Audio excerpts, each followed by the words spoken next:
This 2-meter-tall giant crawled across the mud like a newborn infant. His body was covered with 47 stitching lines, pieced together from 8 different corpses. At this moment, he had no idea who he was, nor could he imagine how he came into this world.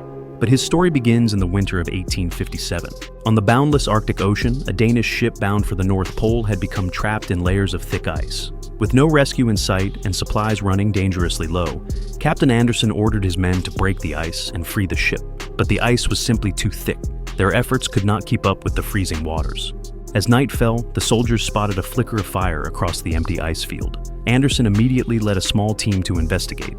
As they approached, they found the ground stained with blood, and not far away lay a man barely clinging to life. When a soldier removed the man's boot, they discovered a steel prosthetic leg underneath. Suddenly, a deafening roar shattered the silence. Mistaking it for a wild Arctic beast, they hurriedly dragged the wounded man back to the ship. But the creature that made the roar followed right behind them, and the crew immediately prepared for combat. When the creature approached, Anderson gave the order to fire. Several bullets struck its body, but it only stumbled a few steps before standing back up, completely unharmed. Even the second volley had no effect. Realizing the danger, Anderson ordered his men to retreat, but it was too late. Within seconds, several soldiers were thrown aside by the monster. While Anderson questioned the wounded man about the creature, the monster had already climbed onto the deck, demanding they hand the man over. A few fearless soldiers tried to fight back, but they stood no chance. Anderson quickly ordered them to bring out the blunderbuss. After 3 powerful blasts, they finally knocked the creature off the ship, but even that failed to wound it. The monster rose again, preparing to climb back aboard, but the soldiers managed to pull up the ladder in time. Enraged, it tried to overturn the entire vessel with brute force. In desperation, Anderson grabbed the blunderbuss himself and fired at the ice beneath the creature's feet. The ice shattered instantly, sending the monster plunging into the freezing depths. The ocean fell silent once more. Back inside the cabin, the unconscious man finally awoke.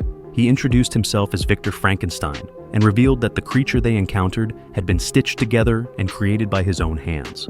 Anderson assured him that the monster had sunk to the bottom of the sea and could never return. But Victor suddenly broke down, shouting that no one could kill it, that unless they surrendered him, the creature would return and kill many more. He explained that he was a biologist, and the reason he and the monster ended up in the Arctic was because of an experiment, a story that began in his childhood. Victor's father was a renowned surgeon who married his mother only for family advantage. Their constant arguments made Victor realize that his father did not care for him or his mother. Yet, when it came to medical education, his father taught him everything without holding back, but was terrifyingly strict. Any mistake, any failure to master what he learned, led directly to punishment. One day, just as his father was about to leave the house, Victor's mother suddenly began bleeding heavily and went into early labor. Victor rushed to call his father back, but despite the effort, his mother died in childbirth. The loss left Victor furious and full of doubt. How could a surgeon of such skill fail to save his own wife? Soon after, Victor's younger brother William grew up. Gentle and intelligent, he quickly earned their father's affection, deepening the shadows inside Victor's heart. That night, Victor dreamed of a dark angel who promised him that one day he would surpass his father's medical skills, master the power of life and death, and break the chains of mortality. And that power began to reveal itself after his father's death. He sent William to live with relatives and left for Edinburgh to continue his medical training. After years of study and practice, he finally began his own human experiments. His first test subject was a heavily damaged corpse whose brain was still intact. He connected the power source and used electricity to stimulate the nervous system. To everyone's horror, the corpse suddenly began to breathe. Even more shocking, it seemed to think, almost like a living person. This discovery, transcending the boundary between life and death, could overturn the entire world. But human experimentation was considered a violation of God's laws, an act of desecration, so the judges condemned him fiercely. However, everything that happened caught the attention of a man named Harlan. Soon after, Harlan approached Victor with a letter of recommendation from William. William had climbed his way into high society over the years. Harlan's niece was William's fiancée, and Harlan hoped to use that connection to form a partnership. He invited Victor to meet the fiancée in 3 days and promised to give him a gift that could change his fate. 3 days later, Victor arrived at Harlan's mansion. Once a battlefield surgeon, Harlan had since become an arms dealer with unimaginable wealth. He showed Victor a human nervous network fixed onto a wooden board, the lymphatic system. This intricate structure surrounding the heart could distribute energy, store it, and even regenerate damaged tissues. If Victor continued his research, immortality might no longer be a fantasy. Harlan further promised unlimited resources for the project. Though tempted, Victor felt something was off. He said he would think about it instead of agreeing right away. Soon after, William arrived with his fiancée, Elizabeth. The moment Elizabeth turned around, Victor was struck by her beauty and presence. Over dinner, William said he wanted to join the project, not in scientific research, but by financing it. And so, a team dedicated to pursuing immortality was formed. A few weeks later, Harlan took them to an abandoned tower. Remote and quiet, it only needed some renovation and equipment to become the perfect research site. Victor began constructing the laboratory for reanimation, while also visiting execution grounds to find suitable bodies, all while studying theoretical methods of resurrection. During this time, Victor and Elizabeth grew closer, even meeting in secret behind William's back. Spending more time together, they began developing feelings for each other. The laboratory was soon completed, but Victor's experiments remained unsuccessful, and the supply of bodies from the gallows was running out.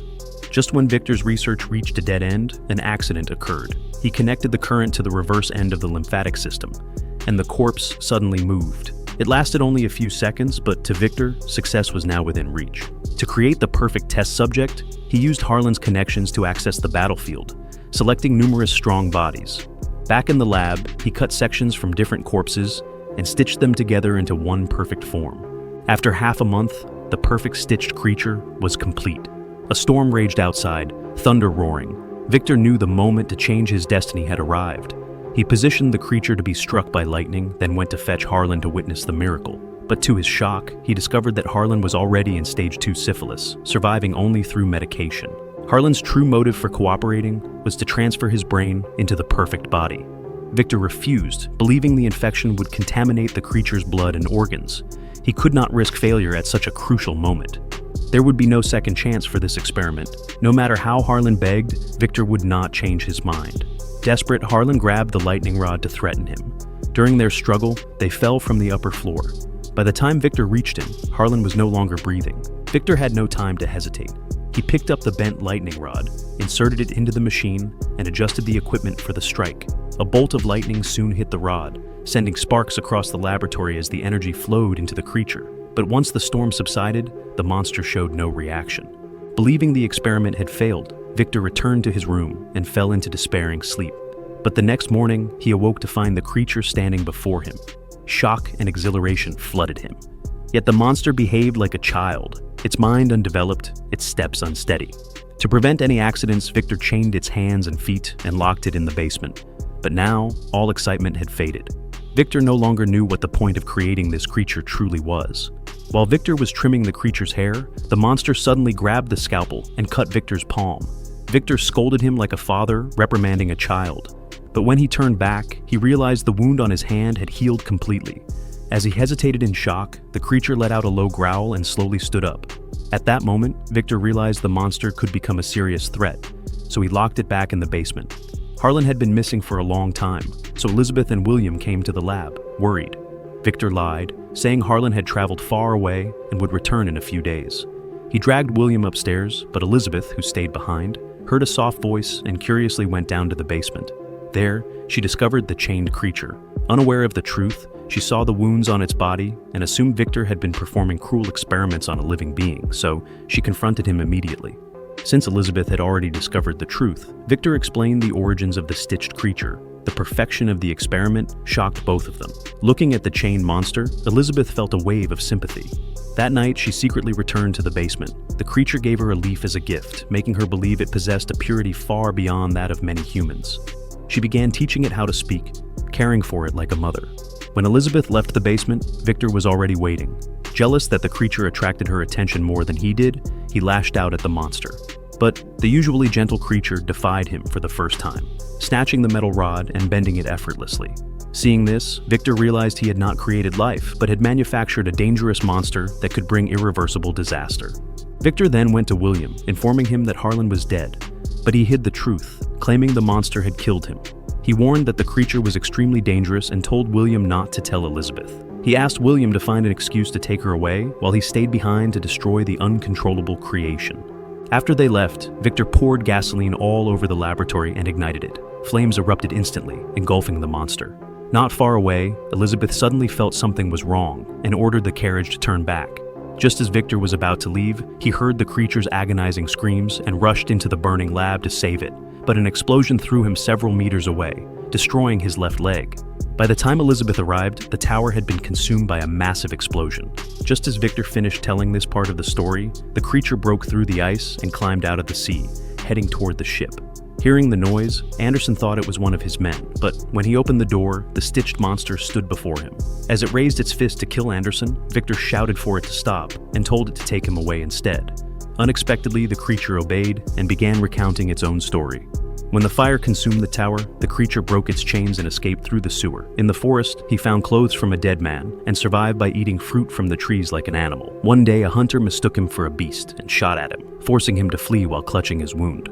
Later, he found a small cottage and hid in the corner of the barn, using the sheep's voices and smell to mask his presence. He stayed hidden for months. During this time, he secretly watched an old man teaching children and learned along with them. He even helped carry wood back to the house. Though the old man was blind, he sensed the creature's presence and believed he was a forest spirit. To thank him, the old man gave him clean clothes. The days he spent helping the old man's family made the creature feel warmth for the first time, so he worked even harder. But a few days later, wolves broke into the sheep pen and killed several sheep. The owner drove them away, but the dead sheep needed to be transported to the town for sale.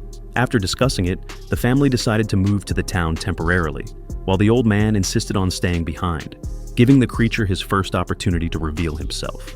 That night, he finally gathered the courage to push open the old man's door, and the old man had already sensed that the creature had been hiding next door. The kind old man invited him to stay and treated him as a dear friend, offering him food and fire. The creature gratefully accepted this kindness. From that moment on, he stayed by the old man's side every day. In return, the old man taught him to read, and soon the creature could express his thoughts fluently. He even saw winter snow for the first time, filled with curiosity about the world.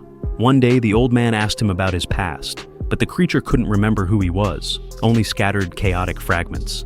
Thinking he had lost his memory, the old man suggested that he follow those fragments to search for his family.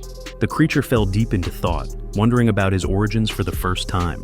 The next morning, he followed his memories back to the tower, only to find it reduced to ruins. Among the debris, he discovered Victor's experimental diagrams and finally realized he was a stitched creature made from multiple corpses. He returned to the cottage in despair, only to find wolves gathered outside.